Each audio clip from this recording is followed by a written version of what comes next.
I just wanted a little personality.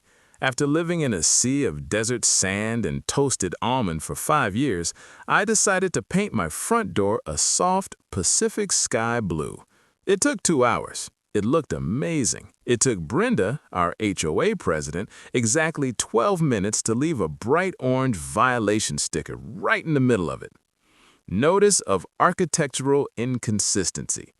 Apparently, in this neighborhood, joy is a violation. I had 48 hours to return to an approved earth tone or start bleeding $100 a day in fines. I tried to be reasonable. I went to the board meeting with a folder of color theory. I explained that blue is the color of the sky, the earth. But Brenda didn't care about earth. She pulled out a giant color wheel that looked like a 50-shade gallery of cardboard boxes. She told me, "Mark, if we let you have blue, next thing you know, someone will want a purple roof. This is a community, not a circus."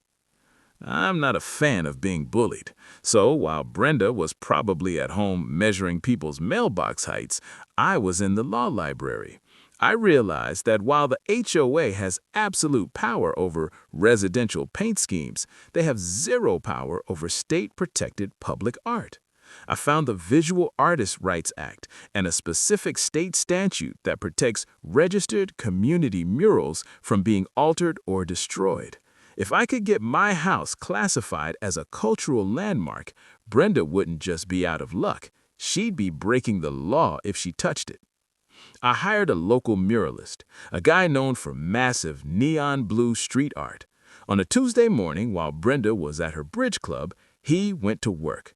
He didn't just paint the door, he turned the entire west side of my house into a 40-foot-tall crashing ocean wave, titled The Blue Period. I officially registered it with the State Arts Council as an interactive community installation. By the time the sun went down, my house was no longer a dwelling, it was a masterpiece. The next morning, I heard the screech of tires. Brenda was on my lawn with a bucket of beige paint and a roller, looking like she was ready for war. I walked out, handed her a cease and desist order with a state seal on it, and smiled.